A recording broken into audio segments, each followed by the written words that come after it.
capítulo 1, versículo 10 até o versículo de número 17. 1 Coríntios, capítulo 1, do verso 10 até o verso de número 17. Olha só o que o apóstolo Paulo fala às nossas vidas. Rogo-vos, porém, irmãos, pelo nome de nosso Senhor Jesus Cristo, que digais todos uma mesma coisa, e que não haja entre vós dissensões. Antes, sejais unidos em um mesmo pensamento e em um mesmo parecer. Porque a respeito de vós, irmãos meus, me foi comunicado pela família de Cloe, que há contendas entre vós. Quero dizer que, com isto, que cada um de vós diz, eu sou de Paulo, e eu de Apolo, e eu de Cefas, e eu de Cristo. Está Cristo dividido? Foi Paulo crucificado por vós? Ou foste vós batizados em nome de Paulo?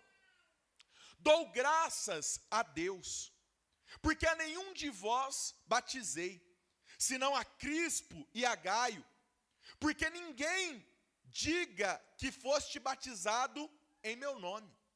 E batizei também a família de Estéfanas, além destes, não sei se batizei algum outro.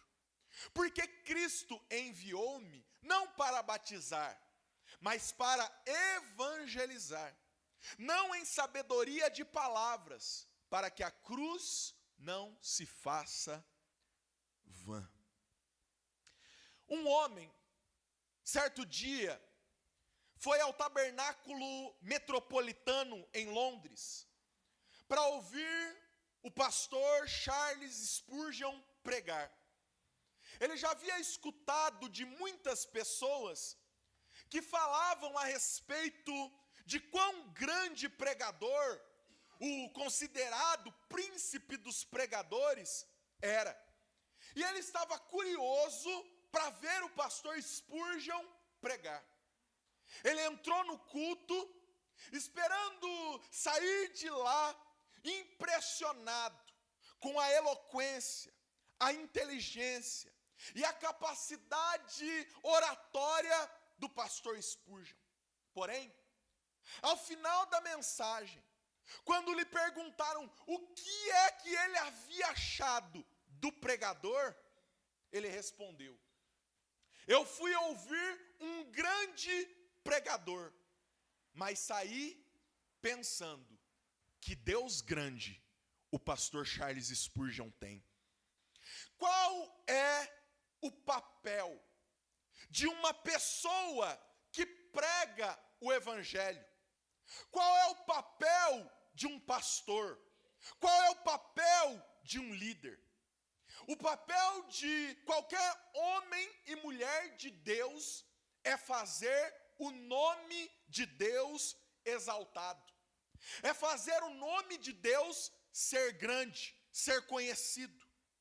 O pastor não pastoreia para si. O pastor pastoreia para Deus.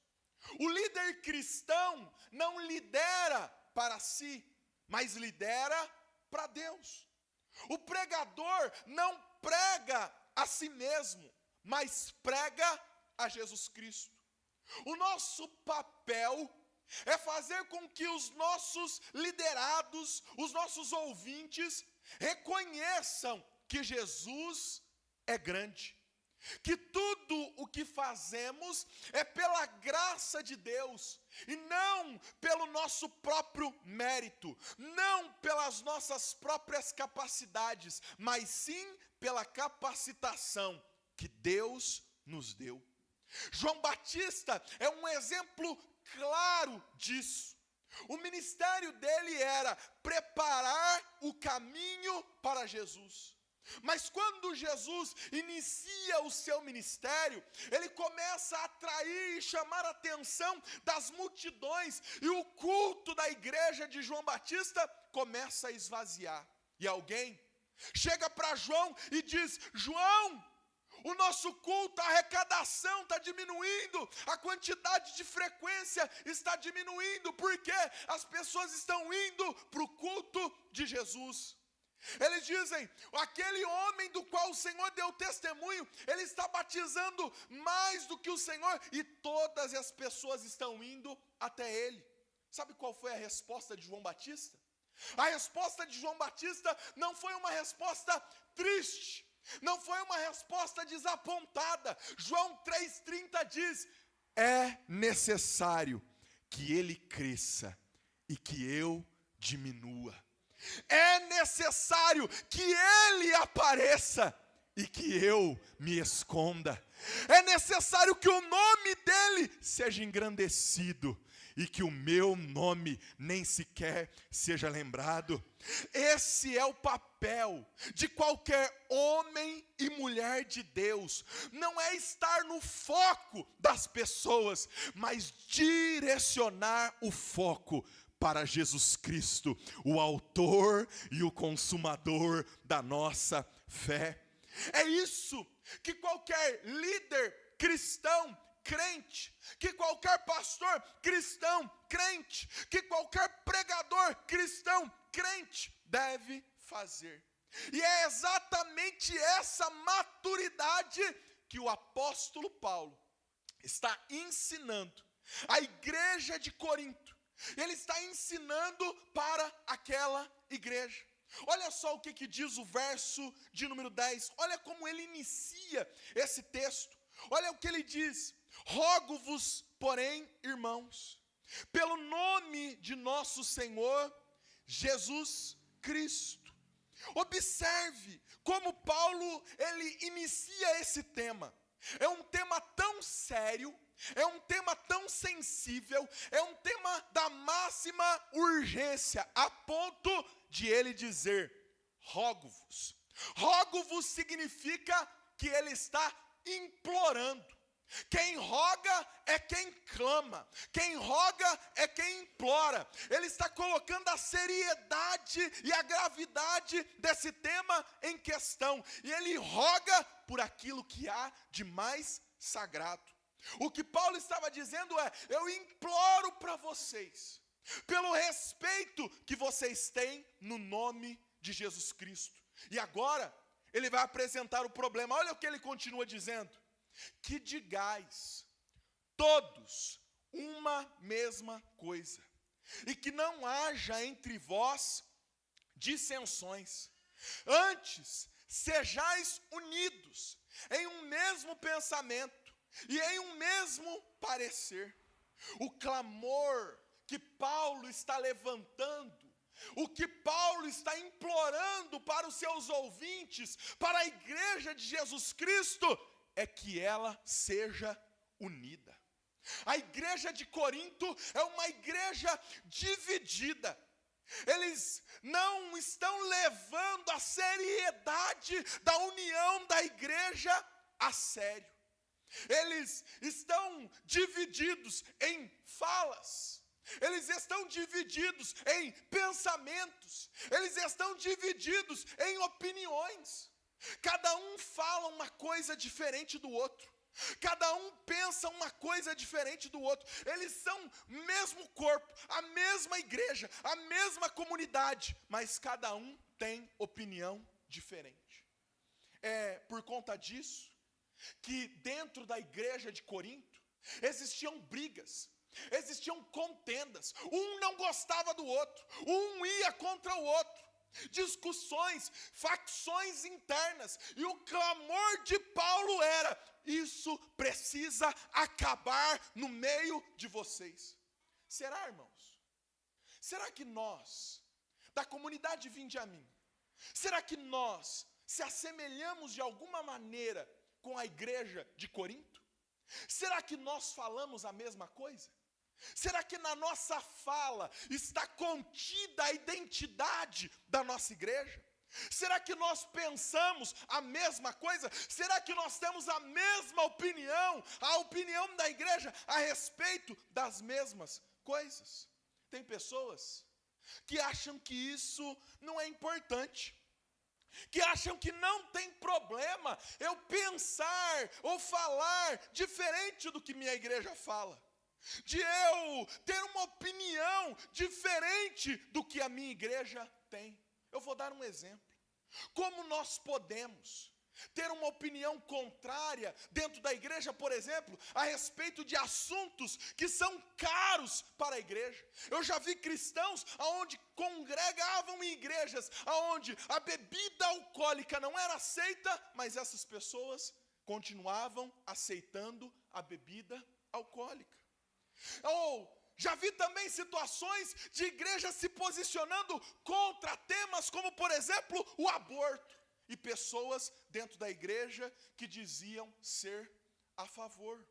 Infelizmente, meus irmãos, infelizmente o inimigo, ele semeia no nosso meio, ele semeia e tenta semear dentro da igreja essa discórdia, e ele usa como instrumento pessoas, ferramentas que vão causando cada vez mais a discórdia dentro da igreja.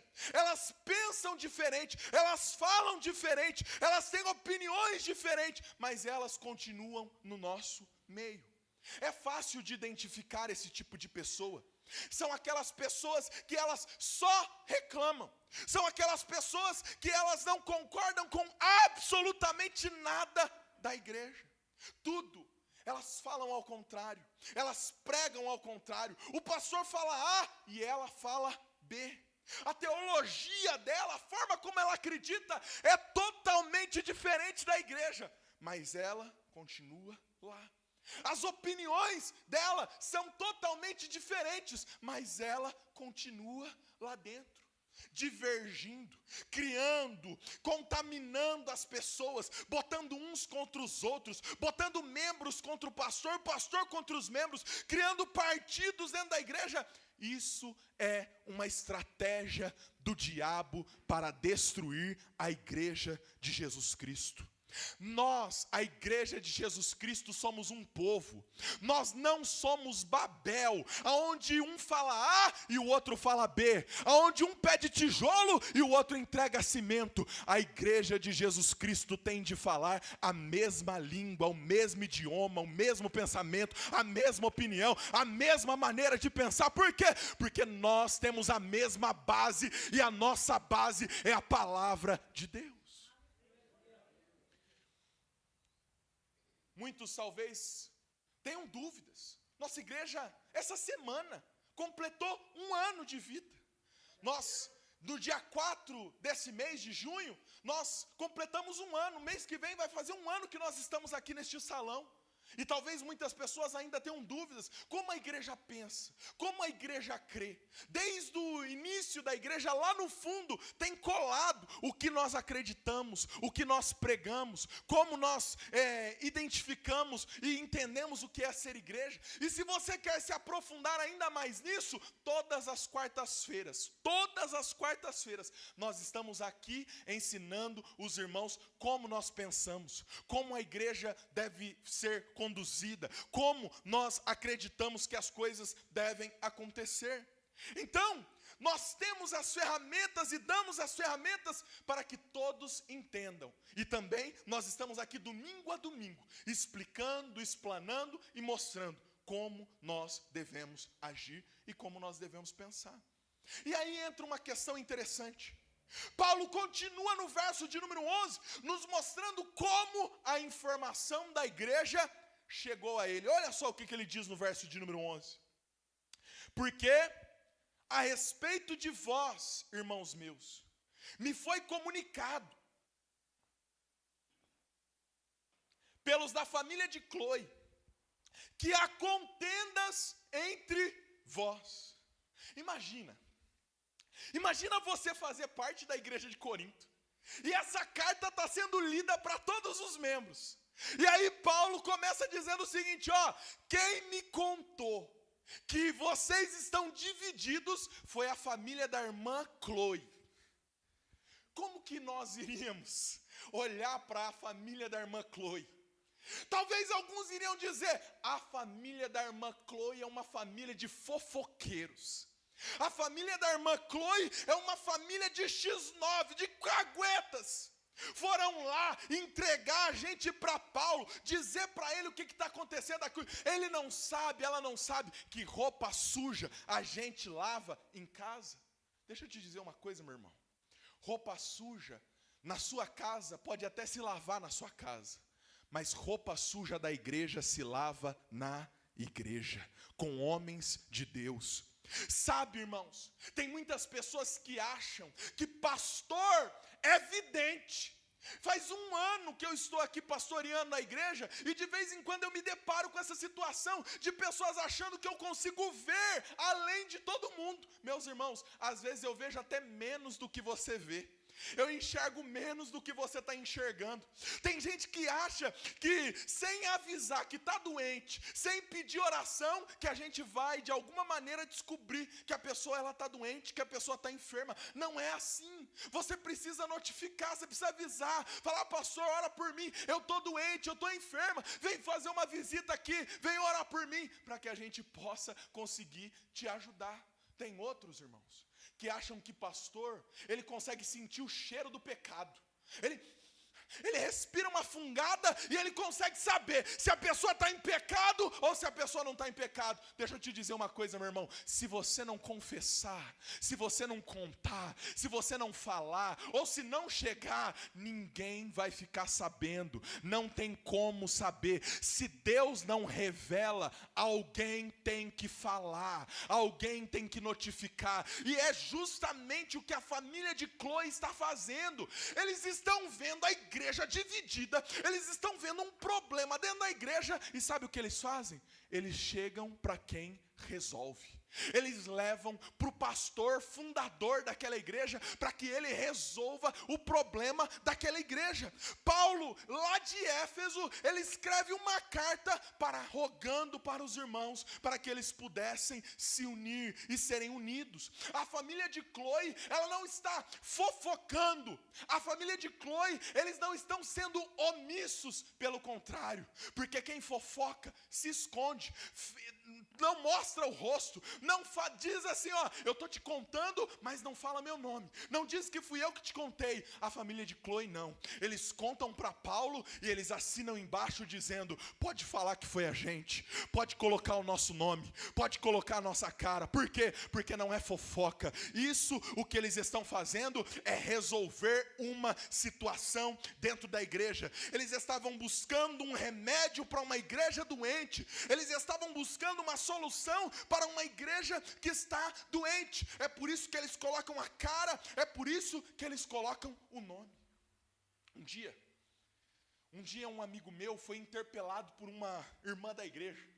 A irmã chamou ele lá na casa dela e levou ele para tomar um café na casa dela, e ela chegou nele, porque ela diz que ele estava falando para as pessoas que ela era fofoqueira. E ela chegou nele, sentou na mesa para tomar café com ele e disse, eu estou ouvindo por aí que você está me dizendo que eu sou fofoqueira. Aí esse amigo meu virou e falou assim, ué, estão dizendo por aí, é verdade, eu estou falando mesmo, você é fofoqueira. Eu não tenho meia palavra não, é verdade, você é fofoqueira. E eu não estou dizendo só na frente deles não, eu estou dizendo na sua frente também. Sabe o que é isso, irmãos? Isso é você procurar a solução, é você agir com a verdade, é você mostrar para a pessoa que ela realmente está errada. O erro dele talvez foi ter falado para os outros, deveria ter chegado diretamente na irmã e falado diretamente com ela, mas pelo menos ele não faltou com a verdade. Quem faz fofoca, quem fica de disse-me-disse, quem fica de conversinha, nunca aparece, nunca coloca o rosto, nunca coloca a cara, mas aquele que busca verdadeiramente solução, ele diz, não, fui eu mesmo que vi, fui eu mesmo que ouvi, pode falar, pode chamar para a gente conversar, porque eu vou estar lá e eu vou testemunhar a respeito dessa situação. E nós, irmãos, precisamos agir desta forma como cristãos. A família de Chloe está vendo que o tecido da comunhão da igreja está sendo rasgado, e eles então levam o caso para aquele que pode gerar cura e repreensão. Mas o problema que Paulo está apresentando aqui tem uma raiz. E qual que é a raiz? Olha só o que diz o verso 12. Quero dizer com isto, que cada um de vós diz, eu sou de Paulo, e eu de Apolo, e eu de Cefas, e eu de Cristo. A cidade de Corinto era uma referência na filosofia. Os cidadãos daquela cidade, eles se reuniam nas praças para ouvir os filósofos falarem. E eles acabavam por muitas vezes se tornando discípulos desses filósofos. Eles diziam e tinham orgulho de dizer, eu sou discípulo do filósofo fulano, eu sou do líder Beltrano, eu sou do pensador Ciclano. Era um culto às personalidades, de tal maneira que eles brigavam, discutiam, se polarizavam, formavam partidos, tribos que eram incapazes de se comunicar. A grande questão é que o problema inicia quando essas pessoas começam a se converter a Cristo. Esse mundanismo que havia em Corinto, esse culto à personalidade, acabou acompanhando essas pessoas para dentro da igreja. As pessoas replicavam o mesmo modelo do mundo na igreja, de tal maneira que começou a surgir fã-clubes dentro da igreja. O fã-clube de Paulo, o fã-clube de Apolo, o fã-clube de Pedro. E só tinha alguns remanescentes fiéis que ainda entendiam o evangelho e diziam, nós só cultuamos a Jesus. De tal maneira, essa situação ela se agravou a ponto deles se degladiarem, a ponto deles não conseguirem mais ter comunhão, ter unidade, conversar. Eles não conseguiam sentar numa mesa juntos e bater um papo por conta dessa divisão pelo culto à personalidade. A minha questão, irmãos, e a minha pergunta é o seguinte: não é Paulo que é culpado disso, não é Apolo que é culpado disso, não é Pedro que é culpado disso. Apolo, Pedro e Paulo são homens de Deus.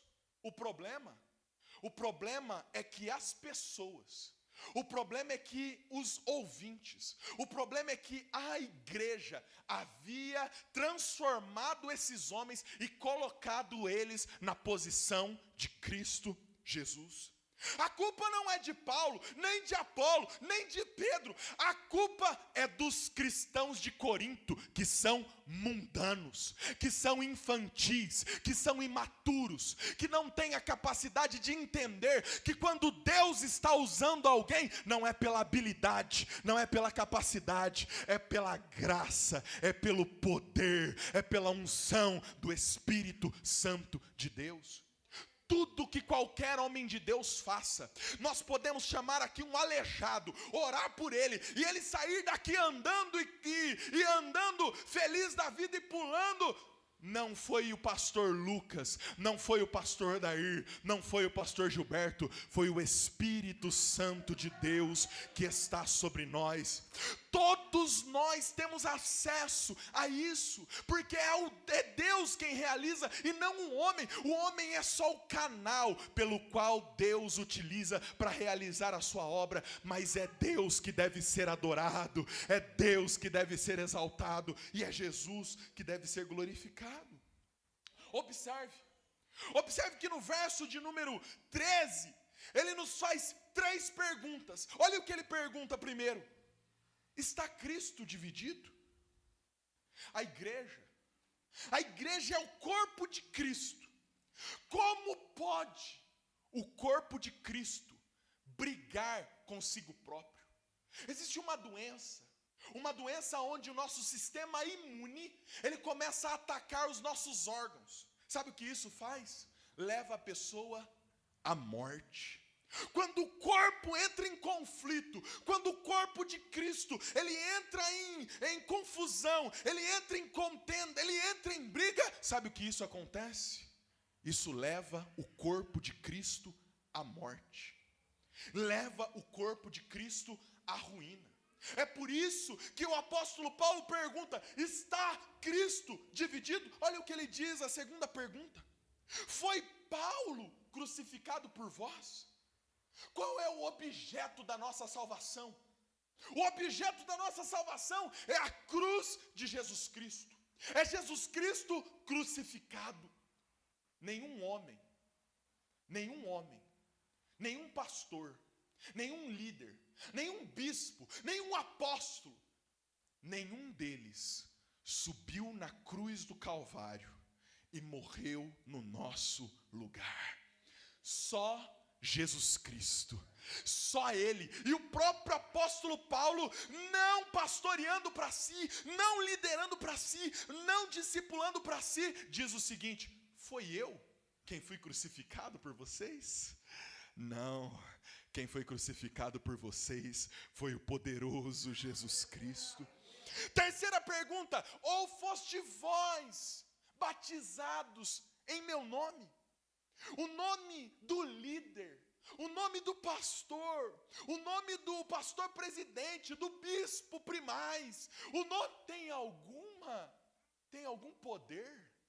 Tem algum poder para curar? Alguém pega e diz assim: olha, no nome do pastor Lucas, sai agora demônio. No nome do pastor Gilberto, sai agora doença. No nome do pastor Adair, vai embora Satanás. Não, é no nome de Jesus Cristo que o mundo espiritual treme. Nós fomos batizados no nome de Jesus Cristo.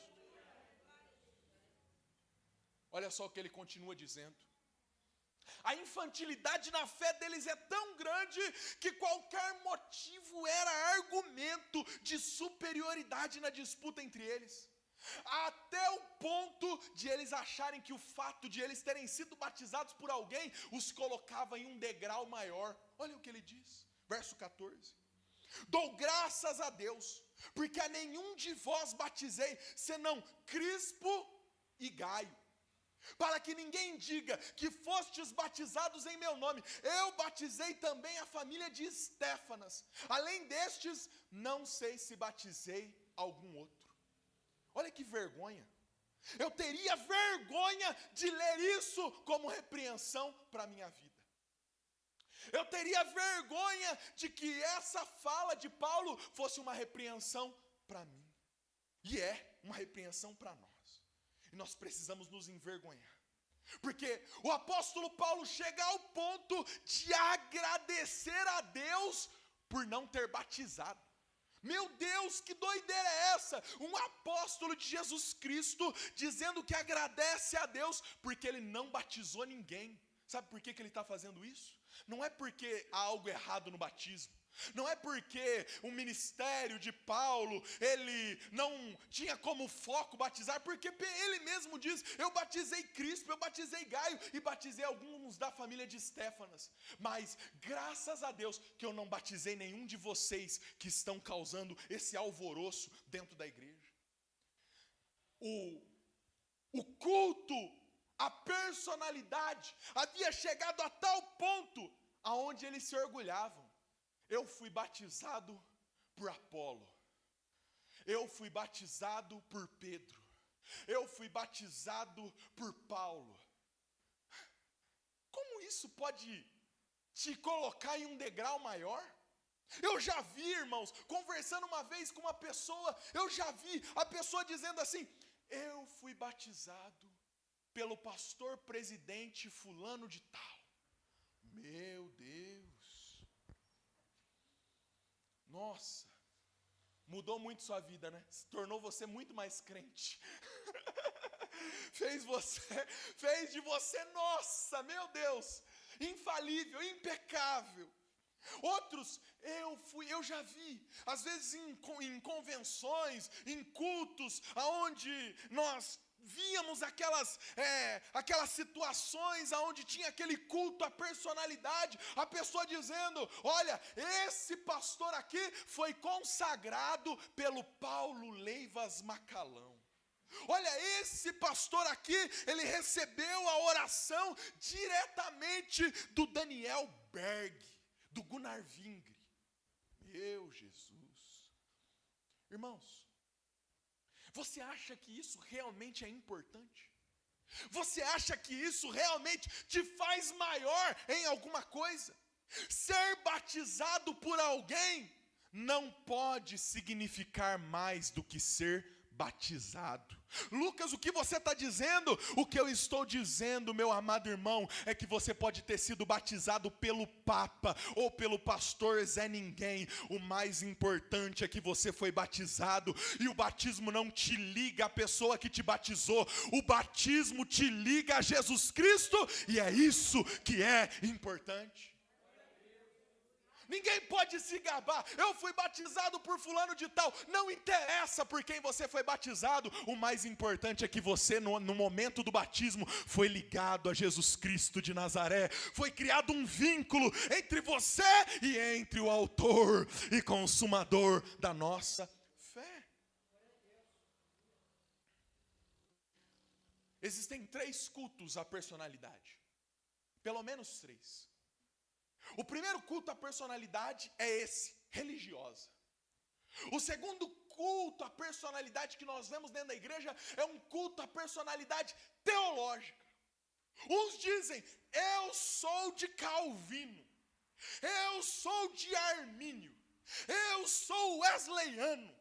Como se a linha teológica ou a forma que eu interpreto a escritura me colocasse em uma prateleira diferente de alguém. Eu já vi calvinista dizendo que detesta arminiano. Eu já vi arminiano dizendo que odeia calvinista. Eu já vi o wesleyano no meio dessa briga tentando juntar os dois. O mais importante é Jesus crucificado. O mais importante é a salvação que Ele nos deu.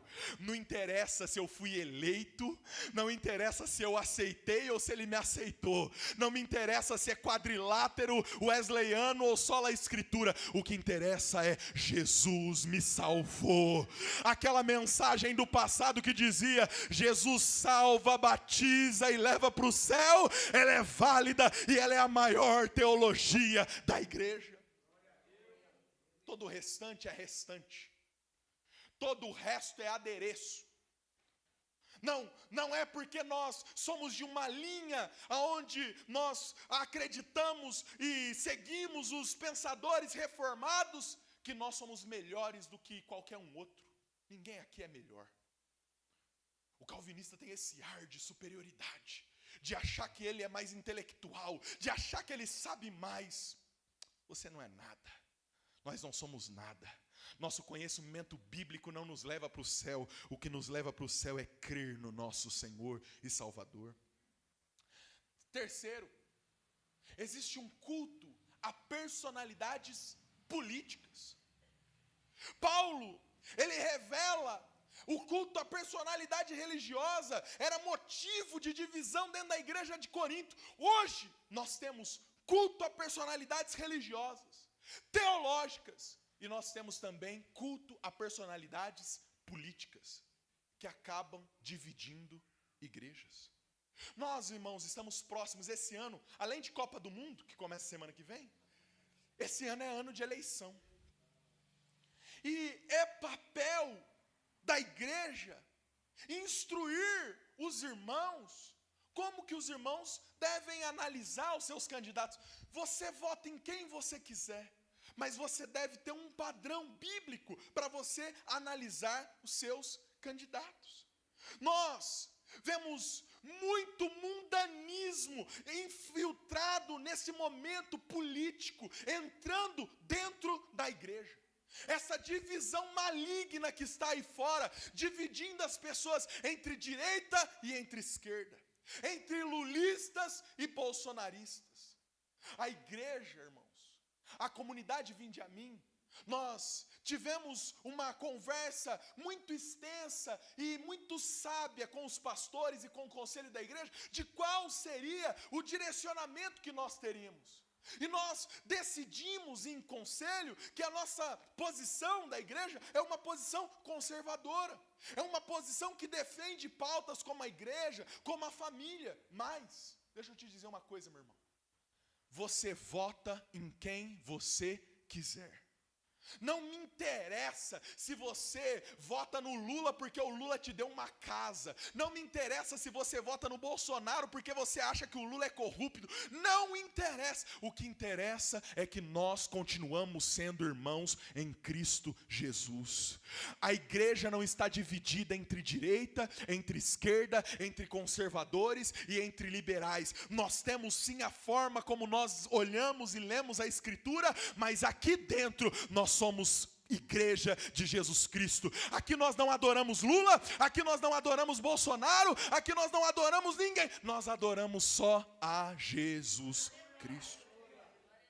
As pessoas estão tão cegas, tão obcecadas a esse culto à personalidade, a este culto ao homem, que elas não são capazes de enxergar o erro dessas pessoas. Hoje, a aprovação, tanto no aspecto religioso, tanto no aspecto teológico, quanto no aspecto político, as pessoas elas têm uma aprovação incondicional pelo líder, como se ele fosse alguém inerrante, como se ele fosse alguém que não erra. Eu vou falar no aspecto teológico. Eu me designo calvinista. Dentro dos 5 pontos do calvinismo, eu acredito em todos os 5 pontos do calvinismo. Eu creio dessa forma, eu acredito e eu leio a Escritura desta maneira. Agora, eu não posso esconder que Calvino um dia, quando teve a oportunidade de participar de um julgamento, de um rapaz, de um moço, ele condenou esse moço à morte. Ué? Mas não é um homem de Deus, é um homem de Deus, mas ele erra, ele falha, porque o único que não erra e o único que não falha é Jesus Cristo de Nazaré. Então nós precisamos ter um entendimento de que homens são falíveis. Muitas vezes nós depositamos tanta nossa confiança nesses homens de Deus, que quando eles caem, quando eles são pegos em pecados, quando eles são pegos em adultério, em corrupção, essas pessoas muitas vezes se frustram. Quantos crentes você não vê dessa maneira? Que olham para o pastor como se ele fosse um super-herói, como se ele fosse um Superman, impecável, infalível. Ah, meu irmão, se você andasse comigo, você não ia ter essa visão de mim. Se você tem, eu tenho que destruir ela agora de você. Não tem essa visão de mim. Se você ficar uma semana comigo, você vai ver o tanto de groselha que eu falo. Porque nós não somos infalíveis, nós não somos inerrantes. Nós pregamos a palavra de Deus e temos essa autoridade, mas nós não somos Jesus Cristo. Nosso objetivo é ser como Jesus Cristo. E muitas pessoas, ao focarem nisso, quando acontece de caírem, perdem a fé, porque estavam olhando para homens. Nós devemos sim honrar os nossos líderes. Nós devemos sim honrar a fé dos nossos pastores. Nós devemos sim imitar, como a Bíblia Sagrada nos diz, a fé desses homens de Deus. Mas a nossa esperança, o nosso foco é em Jesus Cristo de Nazaré. O homem erra, o homem peca, mas Jesus Cristo não erra e não peca. O mundo tem uma tendência natural a se curvar aos homens, a adorar os homens. Nós não se curvamos a ninguém. Nós somos como Mardoqueu, lá no livro de Esther, que quando Amã passava no seu cavalo, todo mundo se curvava. Mardoqueu ficava de pé. E ele dizia: eu só me curvo ao Deus de Israel, eu só me curvo ao Senhor Todo-Poderoso. Ou como lá em Daniel, quando Nabucodonosor levantou uma estátua e disse: todos devem adorar, mas Sadraque, Mesaque e Abednego disseram: nós não se prostramos, nós não se curvamos, nós só adoramos ao nosso Deus. Aqui, irmão, você não precisa beijar minha mão. Coisa ridícula, né? Nós estamos no século 21 e tem gente beijando a mão de pastor, chamando o pastor de pai. Meu irmão, eu tenho desejo de ser chamado de pai, mas não é por marmanjo, não, nem por irmã, não. Eu quero um bem pequenininho me chamando de pai, 2, se Deus me abençoar. Não precisa me chamar de pai, não, fica tranquilo. Não precisa dizer que você está debaixo da minha cobertura espiritual, não. Esteja debaixo do sangue de Jesus Cristo. Não precisa colocar minha foto lá na cabeceira da sua cama, não, viu, Eliel? Não precisa, quando ficar de noite escuro, ou quando tiver muito frio, pegar minha foto e tirar a coberta da Angélica e cobrir a minha foto dizendo: pastor, não passa frio não, que eu quero cuidar do Senhor. Não precisa de nada disso não. Colocar minha foto num quadro, a foto de ninguém. Não, nós aqui só adoramos aquele que morreu na cruz do Calvário pelas nossas vidas. Os homens são homens de Deus, mas nós só adoramos o nosso Jesus Cristo. Olha como ele conclui, verso 17: porque Cristo enviou-me, não para batizar, mas para evangelizar, não em sabedoria de palavras, para que a cruz de Cristo não se faça vã. Colocar homens acima de Cristo é esvaziar, é tornar nulo o que foi feito por nós na cruz do Calvário. Jesus Cristo mesmo nos alertou a respeito do cuidado com essa situação da liderança, do culto à liderança. Olha o que ele diz em Mateus capítulo 23, do verso 8 a 11: porém vocês não devem ser chamados de mestres, pois todos vocês são membros de uma mesma família e têm somente um mestre. E aqui na terra não chamem ninguém de pai, porque vocês têm somente um pai que está no céu.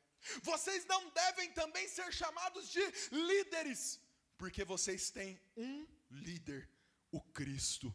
Entre vocês, o mais importante é aquele que serve aos outros. Olha o que Jesus está nos ensinando. Ele não está dizendo que ninguém deve ser chamado de pastor, que ninguém deve ser chamado de líder, que você deve chegar no seu pai e dizer: pai, você não é mais meu pai, porque eu só tenho Jesus como pai. Não é isso que Jesus está condenando. Jesus está condenando o culto, a personalidade, como motivo de superioridade. Quando nós nos tornamos pastores, quando nós nos tornamos diáconos, quando nós nos tornamos mestres, nós não estamos subindo na hierarquia, nós passamos a servir as pessoas.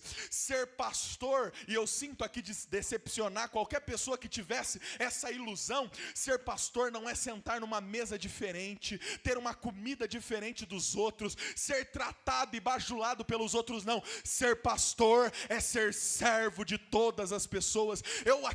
Eu não sou senhor de vocês, eu sou servo de todos vocês. Sou eu quem devo servi-los, sou eu quem devo cuidar e zelar para que vocês estejam bem espiritualmente. Esse é o papel do homem de Deus. O problema é que as pessoas elas confundem a graça de Deus quando Deus está usando alguém. Acham que essa pessoa é usada por mérito. Meus irmãos, não há mérito nenhum em ser usado por Deus. Não há nada em mim melhor do que vocês, pelo contrário. Meus amados irmãos, tem hora que eu dobro os joelhos e eu falo para Deus: Deus, eu não mereço o que o Senhor tem feito por mim, eu não mereço o que o Senhor tem feito através da minha vida. Nós não somos merecedores de nada, é tudo pela graça de Deus. Fique de pé.